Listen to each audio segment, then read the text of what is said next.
Queridos oyentes, buenas noches. Nos encontramos de nuevo para orar juntos el Padre Nuestro al fin de esta jornada. Estamos inflamando nuestro corazón en el deseo del reino de Dios, como Jesús nos enseña a pedir, venga tu reino.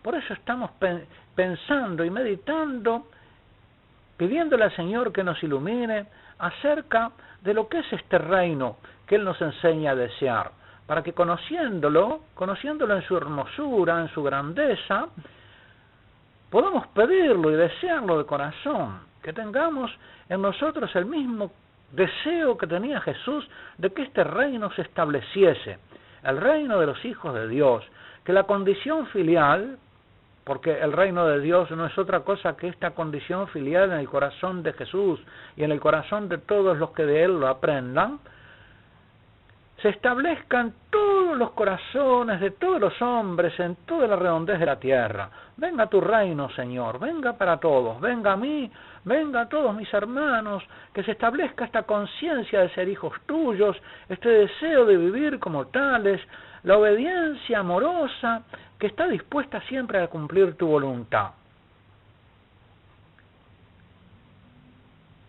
Habíamos avanzado en uno de los espacios anteriores el hecho de que este reino del Padre no lo construimos los hijos, solamente lo pedimos, pero ya vivimos en él.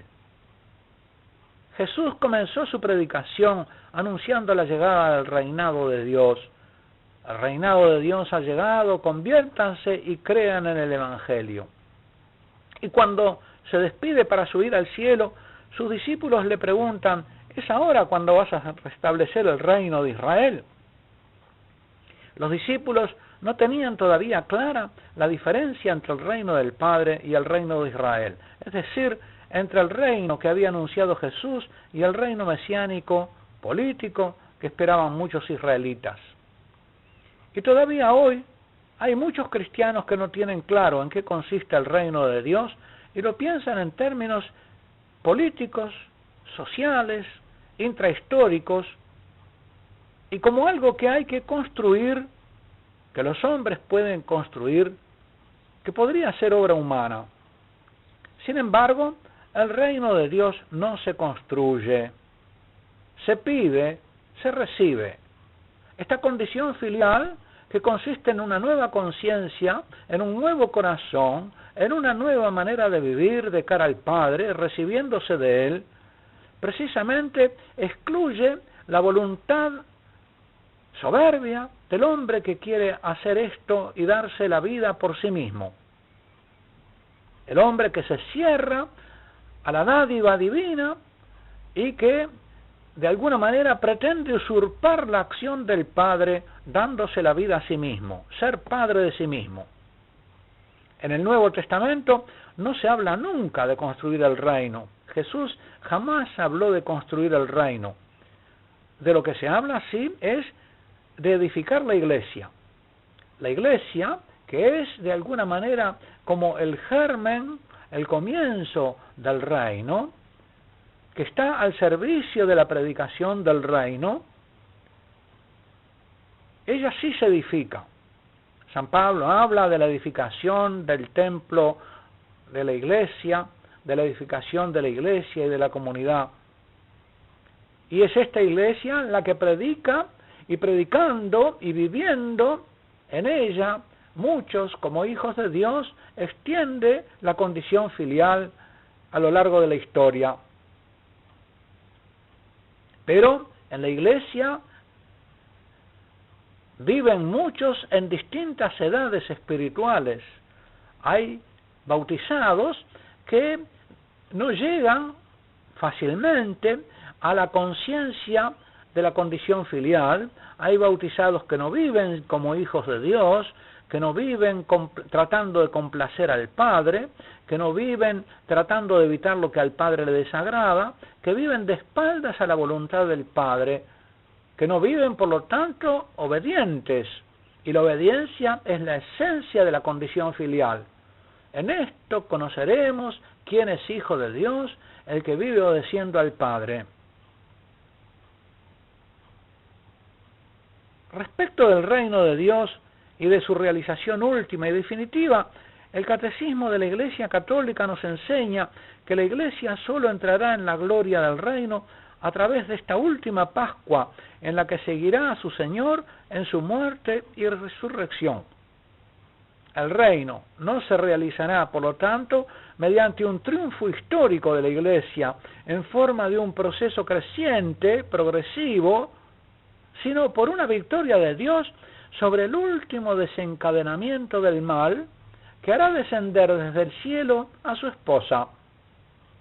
No será obra el advenimiento definitivo del reino de los hombres, será una obra de Dios.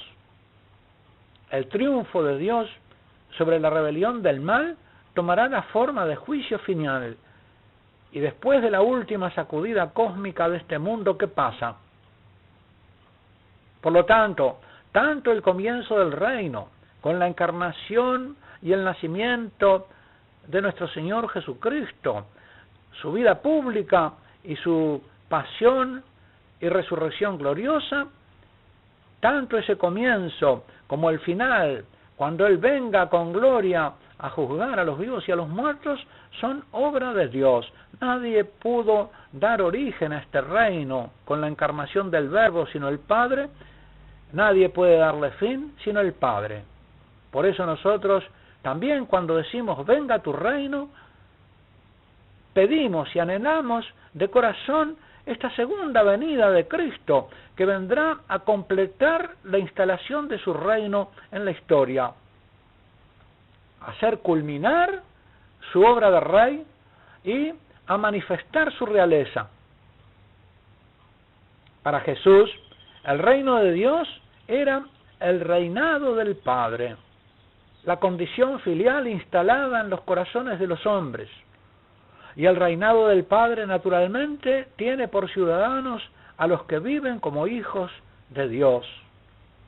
Ese reino de Dios viene sin dejarse sentir, dice Jesús. No dirán mírenlo allí, mírenlo allá, porque el reino de Dios ya está entre vosotros, ya está dentro de vosotros. Es decir, dentro de los hijos y entre los hijos. Por eso, el que ora pidiendo la venida del reino, lo hace para que el reino de Dios nazca dentro de él, lleve fruto y se perfeccione. Porque toda persona santa es guiada por el Espíritu de Dios, cumple sus leyes espirituales y permanece en sí mismo como una ciudad bien gobernada. Presente en él está el Padre y reina con el Hijo en esa ciudad. El reino del Padre es algo ya presente, por lo tanto, que ha comenzado, pero que debe seguir instalándose en cada alma, en todas las almas, ahora y en el futuro. Algo que ha comenzado en la tierra, pero que culminará en la vida eterna.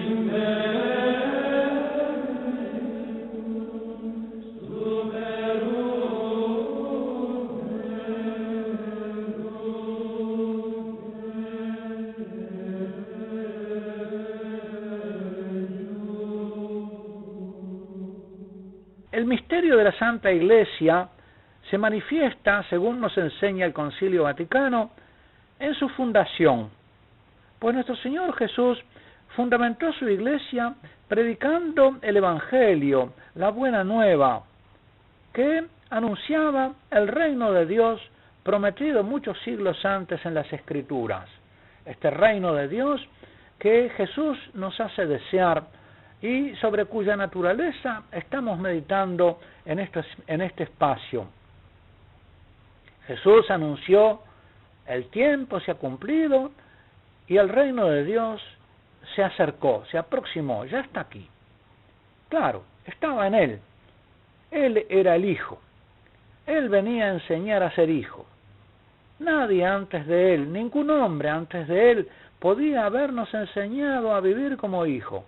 Es el primer hombre en toda la historia de la humanidad que tiene este conocimiento, que por ser hijo sabe cómo vivir como hijo de Dios y viene generosamente a enseñarnos y a concedernos esta condición filial a todos los hombres.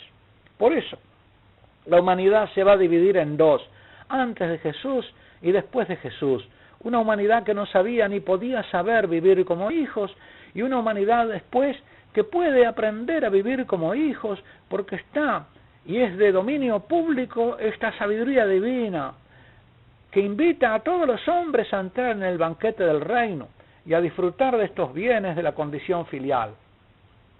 Por eso, este reino, esta condición filial, comienza a manifestarse como una luz delante de los hombres por la palabra, por las obras y por la presencia de Cristo. La palabra de Dios se compara a una semilla depositada en el campo. Está creciendo. Los milagros de Jesús nos prueban que el reino de Jesús ya vino sobre la tierra y que se manifiesta en la persona del mismo Cristo, el Hijo de Dios, el verdadero hombre que vino a servir y a dar su vida para redención por muchos, para comprar muchos a la libertad de los hijos de Dios, a los que vivían en la esclavitud de la ignorancia. Habiendo resucitado Jesús, después de morir en la cruz por los hombres, apareció constituido para siempre como Señor, como Cristo, como sacerdote eterno, y derramó sobre sus discípulos el Espíritu que nos filializa y que había sido prometido por el Padre. Por eso nos enseña el Concilio Vaticano II, mostrándonos en esto la misteriosa relación que une a la Iglesia con el reino, que no son la misma cosa, pero que están íntimamente relacionadas entre sí. Por eso, dice el Concilio, la Iglesia, enriquecida con los dones de su fundador, que son estos dones de la vida filial, observando fielmente sus preceptos de caridad, de humildad y de abnegación, es decir, imitando esta doctrina y este ejemplo del Hijo obediente al Padre hasta la muerte y muerte de cruz, recibió la misión de anunciar el reino de Cristo y de Dios. Así como el Padre me envió, así los envío a ustedes. Y soplando sobre ellos, les entregó el Espíritu Santo. Aquellos a quienes perdonéis los pecados, les son perdonados. Aquellos a quienes se los retengáis, les son retenidos. De esta manera, Jesús envía a los apóstoles para establecer en medio de todas las gentes. Y por eso, la Iglesia, fundada por Cristo, constituye en la tierra, nos enseña el Concilio, el germen y el principio de este reino. De alguna manera, el reino de Dios subsiste en la Iglesia. Desde allí y mediante ella se difunde en el mundo. Oh Padre, venga a tu reino. Pidámosle que Él aumente en nuestro corazón el conocimiento de la grandeza, de la hermosura de lo que es su reino, de lo que es la condición filial, y que deseemos ardientemente vivir como hijos. Oh sí, Padre Santo, enséñame a mí a vivir como hijo, a desear vivir como hijo tuyo, a estar abierto a recibir cada día, en cada momento, tu vida divina como un don, como un regalo. Dame tu vida divina, oh Padre, engéndrame hoy, engéndrame esta noche como hijo tuyo, engéndranos a todos tus hijos. Señor, llena la tierra de un pueblo de hijos tuyos, de corazones filiales, que puedan vivir como hermanos entre ellos. Filializa a todos los miembros de tu iglesia, a todos los bautizados, que puedan vivir realmente según su bautismo, deseando tu reino, deseando esta condición filial y viviendo como hijos tuyos. Oh Padre, venga a tu reino. Amén.